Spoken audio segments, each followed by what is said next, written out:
Okay, so welcome back to Changing Scripts.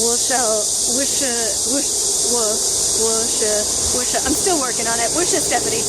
This is Stephanie. Do you like my new sun umbrella? I didn't realize it was Pisces on the inside and it's just black on the outside. Wow, sorry, that got a little close. So I have had this feeling over the past few days that language is a person, and let me explain that. And hold on, I gotta fix welcome to the sky. Okay, I'm just holding it with my hand. Anyway, yeah, so here's the thing. I feel like languages are people at this point, and I feel like Pinyin and Hanzi, the characters, are two different people. And I feel like I'm talking to two different people. I feel like Pinyin, if I were to describe the people that I think they are. Oh, and by the way, doesn't it look beautiful today? It's only 32 degrees or 31 degrees, and I translated that into Fahrenheit. It's like 91 point something. So it actually feels cool. But I'm in the, you can see this. I'm in the, whoa, hey!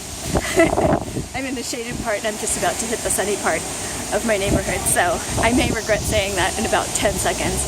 Anyway, so if I were to describe Pinyin and Hanzi as people, here's how I would describe them. And do let me know down in the comments if you have a similar reaction to the duality that is Pinyin and Hanzi, because although they complement each other, oh, I'm going to cross the street. Okay, although they complement each other, I do feel like they have very different characteristics. And that's probably because different people and different types of people probably did historically make these two ways to communicate. So Pinyin, again, is made to help people be able to pronounce the sounds within the words that Hanzi represents. Okay, fine. But Pinyin to me feels like the easy to understand friend that doesn't seem to have an agenda and seems to just be like, go along with everybody. And they may click more with some people than others, but they're decent to everybody. And they're just very transparent and very friendly, and things kind of roll off of them.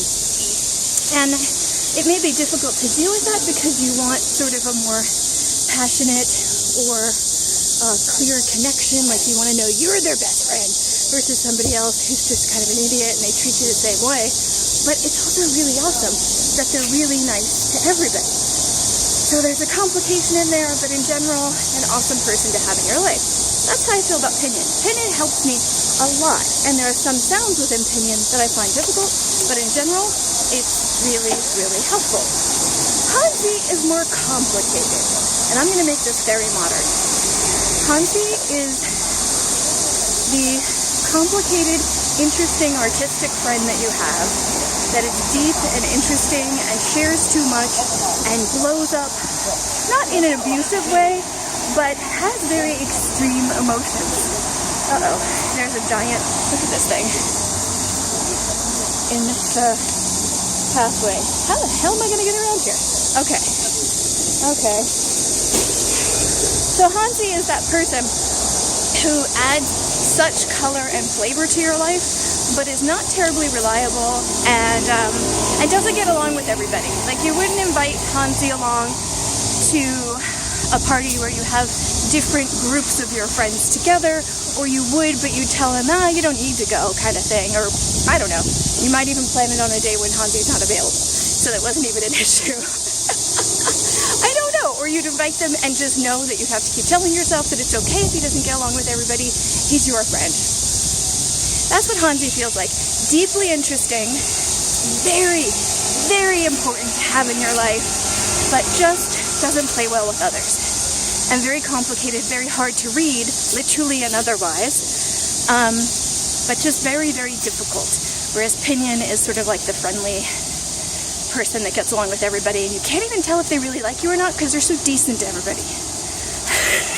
So these are the things that go on in my head when I see Pinyin versus Hanzi, and especially when I see them together, because my shoulders go down in a stress-relieving kind of gesture when I see Pinyin, and they go up in a stressful gesture when I see Hanzi, unless I recognize it. And then sometimes now I actually kind of